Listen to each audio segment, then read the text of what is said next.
What's up guys, Logan here, and today I'm going to be going over what I put and carry in my go bag. Some people call them go bags, bug out bags. There's a difference between go bags and bug out bags and get home bags. Get home bags are kind of for smaller emergencies, smaller scenarios where you're just trying to get back home, whereas a go bag or a bug out bag is normally a 24 to 72 hour pack of items that you bring with you in whatever situation you find yourself in. A go bag, bug out bag is going to be more like in a very austere environment. Maybe you might be going on a wilderness trip. That could kind of be considered a go bag depending on what area you're in, where you're at. But there'll be a big difference from like a go bag in a war zone and then a go bag like during a natural disaster, something like that. But I'm going to go ahead and go over the basics of what I carry in mine and how mine is set up regardless of the situation. These are kind of just the items I'm going to have with me because you honestly never know. And we're going to go ahead and get into it. We're going to be separated up by carry items. There's going to be shelter items, water, food, and then extras and medical. So yeah, guys, let's go ahead and get into it. All right, guys, first thing we're going to get into is the pack that I'm utilizing. This is a North Face Borealis in the topographic. I just got this pack. It's a 28-liter pack for North Face. Very nicely water resistant, pretty much waterproof. You can also waterproof it yourself or get a rain fly for it.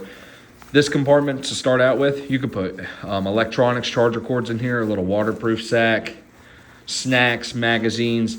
You could open this pouch up here, put medicine in it. It has a ton of compartments in this first zipper. Also, it has this nice webbing on the outside. At first, I was skeptical about this, but it's actually very durable. Has a pull cord down here. You could molly things in through this. You could put stuff in here, cinch it down. The next compartment is just very, very large. I mean, it's completely open, and you can actually fit a ton in this. A 28-liter pack is a good size. I can fit 3 days worth of stuff in this pretty comfortably. And then in the back, there's also another deep pocket designed for laptops, but you could fit anything you want into this. Honestly, you could put a Camelback bladder back in this very back one here. And zip that up and then feed your hose out, which is how I'm going to have this set up. There's also 2 water bottle compartments on the side as well as more of the web material. Flip it over. It's an extremely comfortable pack. It's got the flex vent. It's got the waist belt. Very easy to set to your body. And just a very nice, clean pack. I love the design. And I love the amount of space in it. All right, guys, so the first section we're going to get into is carry items. These are items you'll have on you at all times. They include your self-defense weapon, your wallet, watch, carry knife, magazines, passports, your wallet, and any identification or credit cards or anything you would need. All right, guys, so obviously you're going to have your carry weapon. Right now I have no mag in the gun, but I carry around a 16-round extended mag.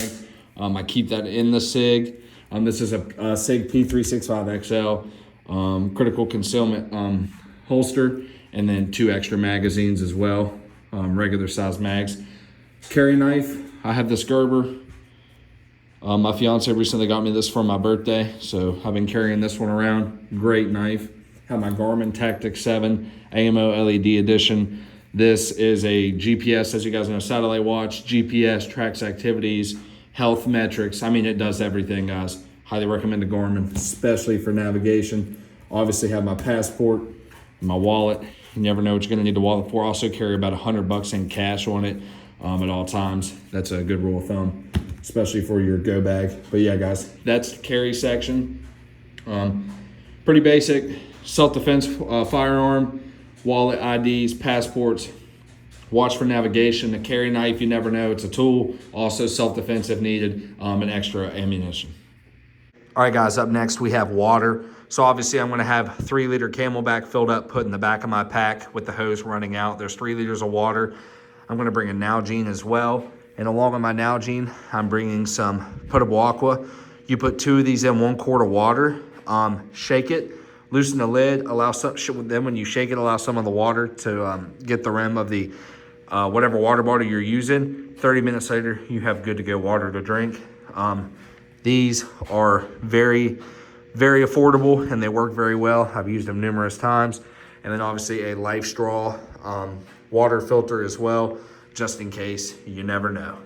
All right, guys, so the next thing we're gonna go over is shelter. Here I have a Rabsil Tarp 1. This is a perfect 24 to 72 hour shelter, 3-day shelter, along with some paracord and 4 very high quality tent stakes. Highly recommend a Rabsil tarp, waterproof, windproof. They use them in snow all the time, all weather, great tarp. And just with the 4 stakes and the paracord, you can set up a really nice shelter. If you would take trekking poles with you, depending on what your pack's loaded for, like for a wilderness situation, bring a couple trekking poles. You can also use trekking poles to set up different shelter variations with this rab tarp. But yeah, this is my shelter setup for my bag. Very lightweight, very easy to pack, doesn't take up a lot of space, and super good on the go. All right, guys, we're going to go ahead and get into the medical side of things now. Now, this is going to be heavily dependent upon the situation, whether you're in a combat zone and this is your go bag, or whether it's just a natural disaster and you're just getting out of the area for a few days. This will be heavily dependent, but I still recommend some gauze pads always. In mine, I have Celox, which is a hemostatic gauze, quick clot dressing, chest seal, 14 gauge needle D, a couple packs of sutures, alcohol prep pads and gloves with more gauze inside of the IFAC, a tourniquet, and trauma shears on the other side. But yeah, it's nice to have a first aid kit. If you're going in the wilderness, I'd say the sutures, gauze pads.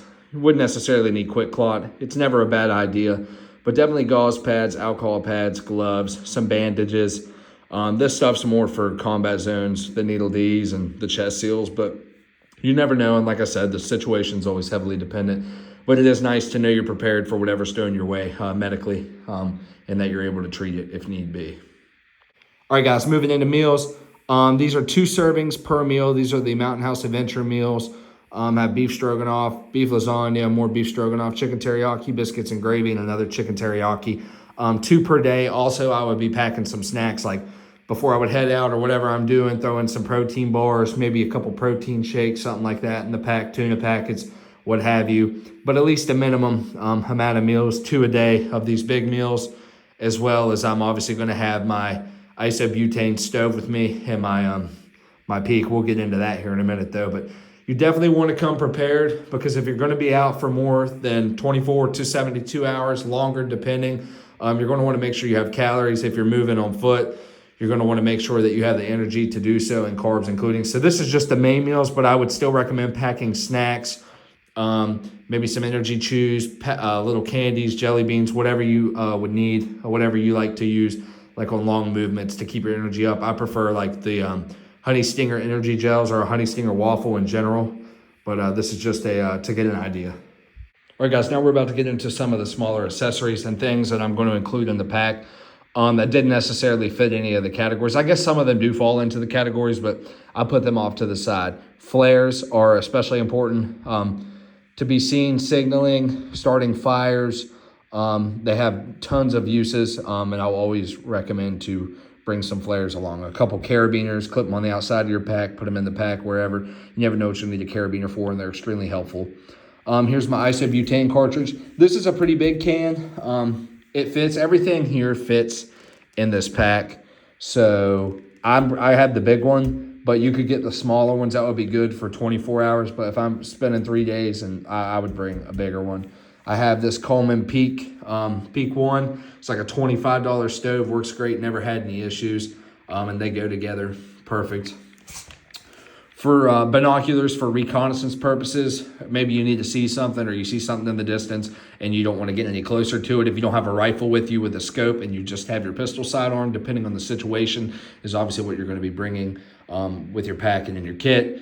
But binoculars, a map of the local area, always have a map as well. I know I have my Garmin, which is a GPS. You would have your phone, what have you, but it's nice to have a map to be able to look at key terrain features and kind of know where you're at if you're moving through the wilderness.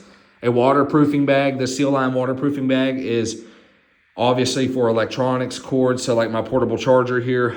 This is a portable charger that's good for about 5 to 8 full charges of a phone. You can charge a laptop with it, charge the Garmin watch itself, which is my GPS device. So obviously going to bring a nice portable charger. This one is solar. This one works extremely well, and it was only about, I think it was 50 or 60 bucks, maybe not even. But I took it on an extreme cold weather trip and didn't even lose a single bar. And I charged my Garmin and phone twice, or I charged my Garmin once full and my phone twice, and it didn't even lose a bar. obviously the charger cord. I would put these two things in the Seal Line waterproofing bag along with any other charger cords, batteries, anything important you have electronically, and then put it in the top part of the pack. I would put it in here and then zip that up, or you could put it behind it. Regardless, wherever you put it, it's a waterproof bag. You can crush the air out of it and you'll be good to go. Dude wipes for when nature calls, you need to clean your body, whatever. Couple changes of wool socks. If it's just going to be 72 hours, I'll be honest, I'll probably bring a couple changes of like underclothes, but realistically, the most important thing to change when you're out in the movement, out in the field, is going to be your socks and then your underwear when you can. But your feet are going to be the most important, especially if it's your mode of transportation. The Dude wipes will also allow you to help keep your feet clean, keep your body clean. And then a torch. I would also bring fire starter as well, but bring a torch as well just to guarantee that you can have a flame, because you're obviously not carrying any firewood with this setup. So if it's soaked outside and all you have is a little bit of dry kindling, you're going to want to have a way to for sure guarantee that you have a flame, and a torch is just a more easy method. Obviously, if you're going in the wilderness and want to try the fire starter, that's great. But if you're in like a combat zone, war zone, or if something's really going down, I'm going to want to have a guaranteed flame over having to use a flint and steel to get something to spark. It's not as wilderness connected as I would with like the cotton ball soaked in Aquaphor. I got the portable charger and the charger cord, guys. But all this right here, this 28 liter pack, all of this that you see here fits inside of this pack. And this is a very good setup. This isn't everything. There's tons of things I could add and include on. I'm sure there's things that I forgot to add to the bag. And if you guys have any suggestions yourself, feel free to add those in the comments.